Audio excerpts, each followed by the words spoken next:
नमस्कार, दिन भर की बड़ी खबरों में आपका स्वागत है। मैं हूं आपके साथ सुनीता तिवारी। आज के इस बुलेटिन में हम बात करेंगे पुंछ में अमित शाह की हुंकार, कहा हर आतंकी हमले का जवाब कठोरता से देंगे। फिर बात करेंगे रक्षा मंत्री राजनाथ सिंह ने आईएनएस विक्रांत से पाकिस्तान को कड़ा संदेश देते हुए कहा कि ऑपरेशन सिंदूर सिर्फ एक वार्म अप था। और बुलेटिन के आखिर में बात होगी पीएम मोदी पर विवादित टिप्पणी पर सीएम ममता बनर्जी को शहनवाज हुसैन की चेतावनी। लेकिन दिन भर की बड़ी खबरों से पहले एक नजर आज की सुर्खियों पर।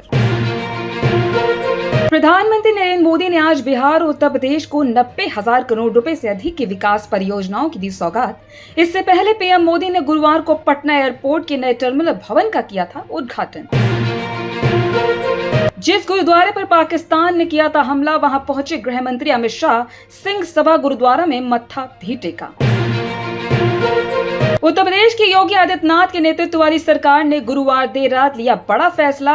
1962 के बाद पहली बार यूपी में हुआ ऐसा फैसला, सभी 75 जिलों में सिविल डिफेंस का होगा गठन।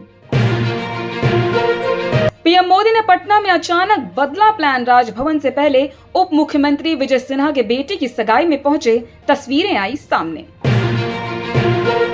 साल 2022 में हुए अंकिता भंडारी हत्याकांड में आया कोर्ट का बड़ा फैसला, तीनों दोषियों को हुई उम्र कैद की सजा। कानपुर में बोले पीएम मोदी, भारतीय सेना का पराक्रम देख गिड़गिड़ाया पाकिस्तान की युद्ध रोकने की गुजारिश। कानपुर में गरजे उत्तर प्रदेश के सीएम योगी आदित्यनाथ, पाकिस्तान को चेताया, बोले दुश्मन को उसी की भाषा में दिया जवाब।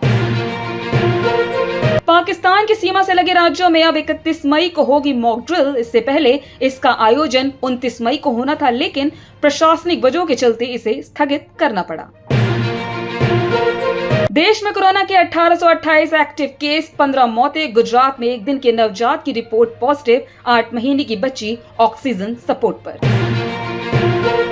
दिल्ली के लिए मौसम विभाग ने जारी किया ऑरेंज अलर्ट, आंधी और बारिश का अनुमान। ये तो थी सुर्खियां। विस्तार से बात करते हैं दिन भर की बड़ी खबरों की।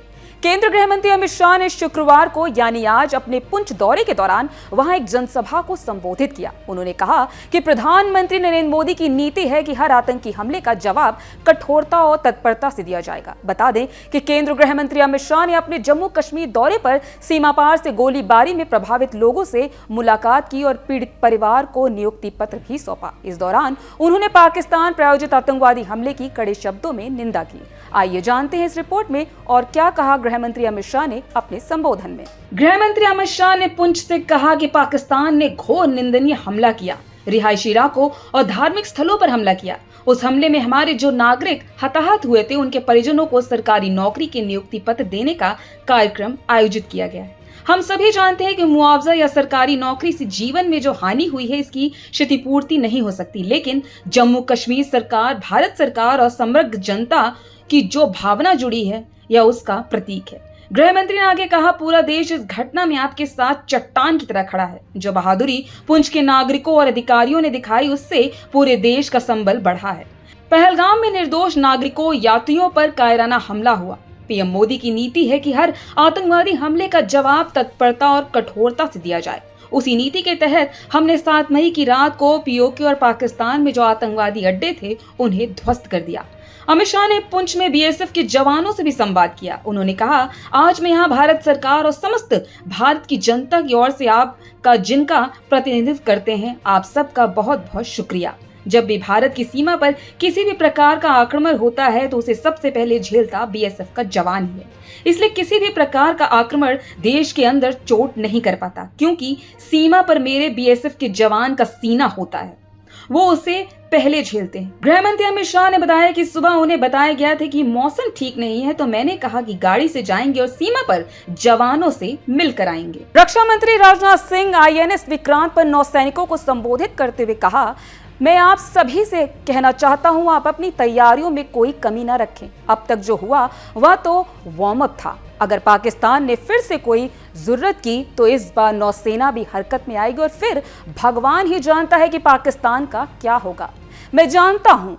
आइए जानते हैं इस रिपोर्ट में और क्या कहा रक्षा मंत्री राजनाथ सिंह ने पाकिस्तान को लेकर। रक्षा मंत्री राजनाथ सिंह ने कहा, पहलगाम के बाद आप सबके मन में प्रतिशोध की ज्वाला धधक रही थी। आपने इसे सिर्फ हमला नहीं बल्कि देश की गरिमा पर चोट माना। आप सबसे मेरा सिर्फ एक ही आग्रह है कि अपनी तैयारी में कोई ढिलाई न आने दें।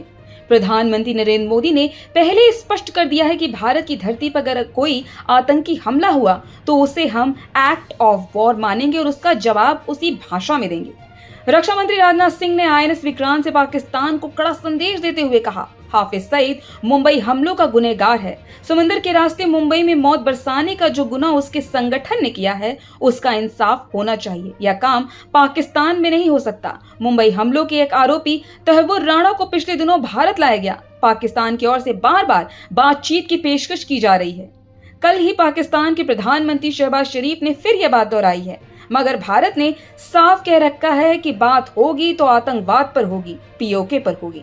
अगर पाकिस्तान बातचीत को लेकर गंभीर है तो उसे हाफिज सईद और मसूद अजहर जैसे आतंकवादियों को भारत के सुपुर्द करना चाहिए ताकि इंसाफ किया जा सके। पाकिस्तान के हक में यही बात होगी, वह अपनी जमीन पर चल रही आतंकवाद की नर्सरी को अपने हाथों से उखाड़ फेंके। इसकी शुरुआत उसे हाफिज सईद और मसूद अजहर जैसे आतंकवादियों को भारत के हाथों में सौंपने से करनी चाहिए। ये दोनों न केवल भारत में मोस्ट वांटेड टेररिस्ट की सूची में है, बल्कि ये संयुक्त राष्ट्र की आतंकवादियों की लिस्ट में भी है। राजनाथ सिंह ने 1971 की भारत पाकिस्तान जंग को याद करते हुए कहा, 1971 इसका गवाह है कि जब भारतीय नौसेना हरकत में आई थी तो पाकिस्तान 1 से 2 हो गया था। अगर ऑपरेशन सिंदूर में भारतीय नौसेना अपने फॉर्म में आई होती तो पाकिस्तान के 2 टुकड़े ही ना होते, बल्कि मैं समझता हूं कि शायद 4 टुकड़े हो जाते। एक मजेदार बात यह है कि पाकिस्तान भी आपके शौर्य से भली भांति वाकिफ है। पाकिस्तान को पता है कि जब भारतीय नौसेना पूरे जोर से चलती है तो उसका अंजाम क्या होता है। बीजेपी प्रवक्ता शहनवाज हुसैन ने पश्चिम बंगाल की मुख्यमंत्री ममता बनर्जी पर निशाना साधा है। उन्होंने पीएम मोदी के लिए इस्तेमाल की गई अमर्यादित भाषा की निंदा की है। शहनवाज हुसैन ने शुक्रवार यानी आज सिवान में पत्रकारों से बात करते हुए उन्होंने कहा कि चुनाव में जनता ऑपरेशन सिंदूर के अपमान का बदला ममता बनर्जी से जरूर लेगी। बीजेपी प्रवक्ता ने चेताते हुए कहा कि दीदी मर्यादा मत तोड़ो, बीजेपी संस्कारी पार्टी है, मर्यादा तोड़ने का काम नहीं करती। मुख्यमंत्री के जरिए प्रधानमंत्री पर निजी हमला पर इस तरह कभी नहीं किया गया। आइए जानते इस रिपोर्ट में और क्या कहा बीजेपी प्रवक्ता शहनवाज हुसैन ने बंगाल के सीएम ममता बनर्जी द्वारा प्रधानमंत्री मोदी का अपमान करने को लेकर। बीजेपी प्रवक्ता शहनवाज हुसैन ने आगे कहा कि सीएम ममता बनर्जी पूरी तरीके से घबरा गई हैं। महाराष्ट्र, हरियाणा, दिल्ली चुनाव जीतने के बाद अब बिहार और बंगाल की बारी है। ऑपरेशन सिंदूर के अपमान का बदला मुख्यमंत्री ममता बनर्जी से बंगाल की जनता चुनाव में लेगी। शहनवाज हुसैन ने कहा, पाकिस्तान को सबक सिखाने के लिए पीएम मोदी और सेना को बधाई। 22 अप्रैल को पहलगाम में हुआ आतंकी हमला भारत के खिलाफ बहुत बड़ी साजिश थी। पहलगाम में हमले पहले भी हुए, लेकिन इस बार की घटना को सोची समझी रणनीति के तहत अंजाम दिया गया। उन्होंने कहा कि आतंकी चाहते तो ओपन फायर कर बहुत लोगों को मार सकते थे, सुरक्षाकर्मी मौके पर मौजूद नहीं थे। शहनवाज हुसैन ने कहा कि आईएसआई और पाकिस्तान जनरल के कहने पर आतंकियों ने घटना को अंजाम दिया। धर्म पूछकर निहत्थे लोगों की हत्या की गई। एक सैलानी को कलमा पढ़ाकर छोड़ दिया गया। आतंकियों का मकसद सिर्फ मारना नहीं था, बल्कि हिंदू और मुसलमान में नफरत को बढ़ावा देना था। पहलगाम हमले के बाद देशवासियों ने संदेश दिया कि न दूरी है न खाई है, हिंदू मुसलमान आपस में भाई है। बीजेपी प्रवक्ता ने कहा कि भारत पाकिस्तान से निपटने के लिए तैयार है और ममता बनर्जी जैसे अपने देश के गद्दारों से भी हम निपटने का अच्छा तरीका जानते हैं। तो आज इस बुलेटिन में इतना ही। आप देखते रहिए द लोकसभा।